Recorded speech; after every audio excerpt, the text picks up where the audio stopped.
dan wujudnya mirip diri sendiri, baik rupa maupun suara serta segala sesuatunya. Umpamanya seperti orang yang berdiri di depan cermin. Meskipun roh-roh yang lain juga demikian, tetapi kita dapat membedakannya dengan roh yang satu ini.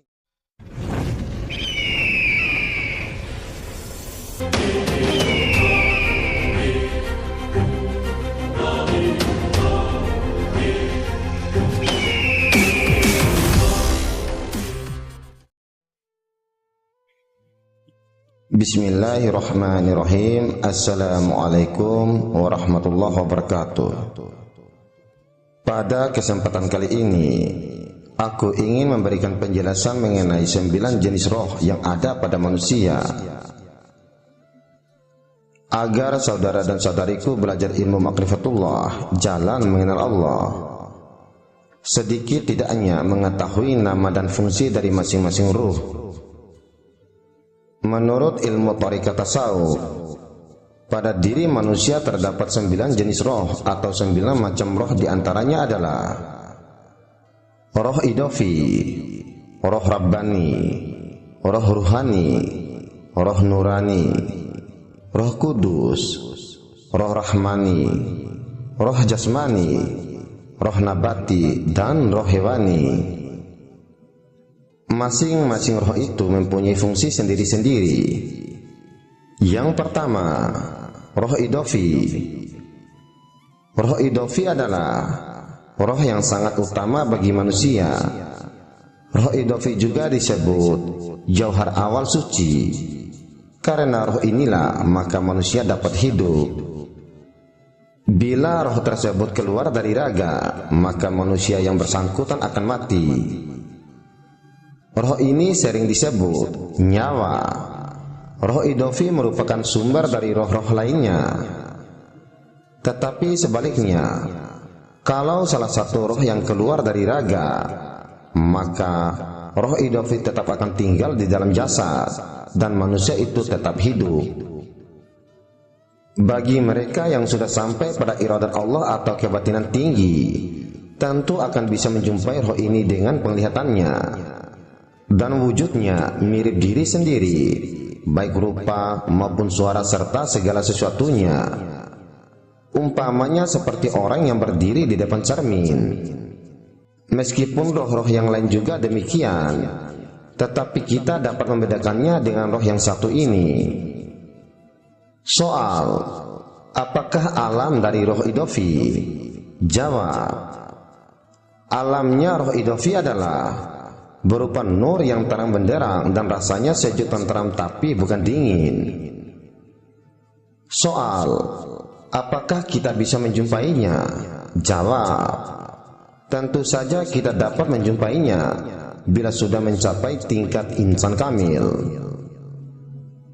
Yang kedua, roh rabbani.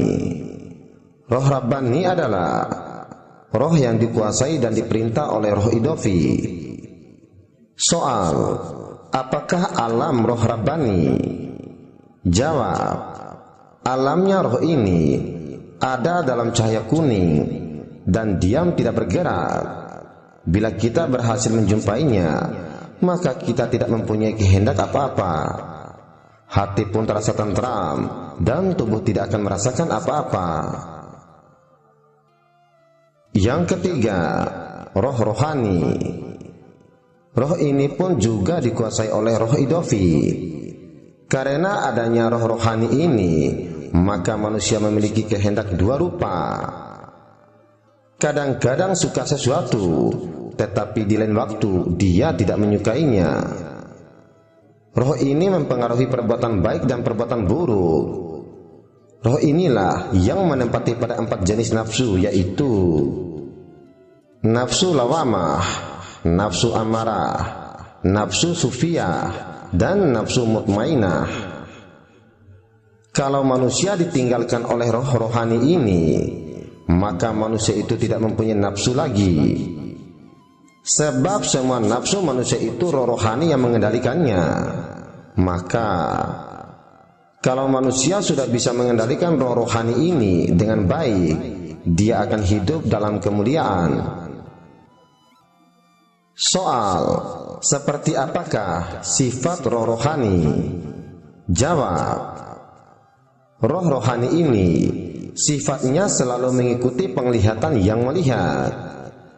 Di mana pandangan kita tempatkan, di situ roh rohani berada.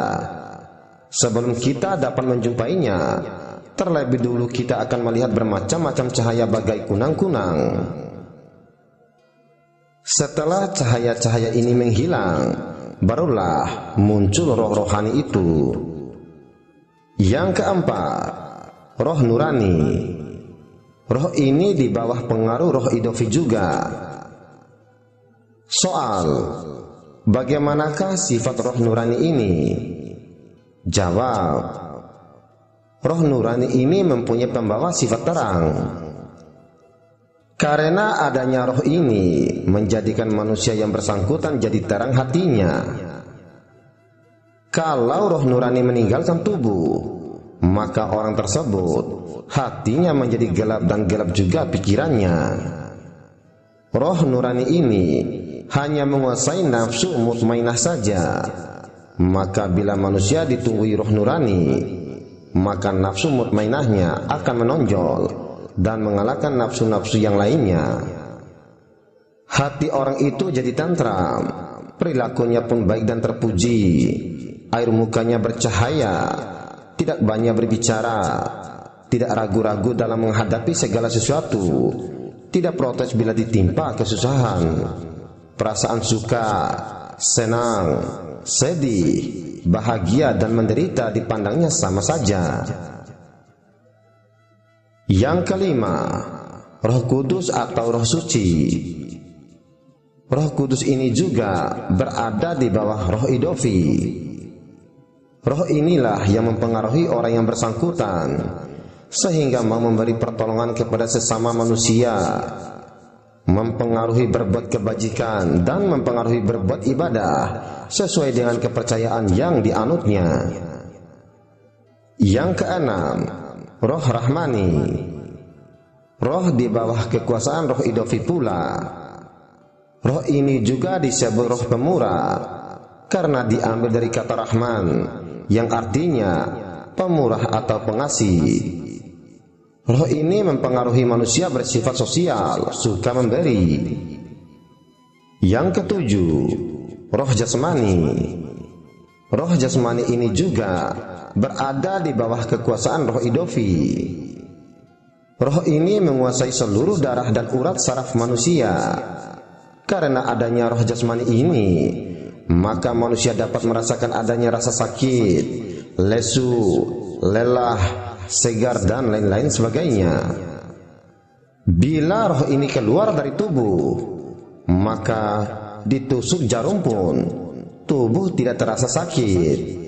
Kalau kita berhasil menjumpainya, maka wujudnya akan sama dengan kita, hanya berwarna merah. Roh jasmani ini menguasai nafsu amarah dan nafsu hewani. Nafsu hewani ini memiliki sifat dan kegemaran seperti binatang, misalnya malas, suka setubuh, serakah, mau menang sendiri dan lain sebagainya. Yang kedelapan, roh nabati. Roh nabati adalah roh yang mengendalikan perkembangan dan pertumbuhan badan. Roh ini juga di bawah kekuasaan roh idofi. Dan yang kesembilan, roh hewani. Roh hewani adalah roh yang menjaga raga kita. Bila roh hewani keluar dari tubuh, maka orang yang bersangkutan akan tidur. Bila masuk ke tubuh, orang akan terjaga. Bila orang tidur bermimpi dengan arwah seseorang, maka roh hewani dari orang bermimpi itulah yang menjumpainya. Jadi, mimpi itu hasil kerja roh hewani yang mengendalikan otak manusia. Roh hewani ini juga di bawah kekuasaan roh idofi. Jadi kepergian roh hewani dan kehadirannya kembali diatur oleh roh idofi. Demikian juga roh-roh lainnya dalam tubuh sangat dekat hubungannya dengan roh idofi.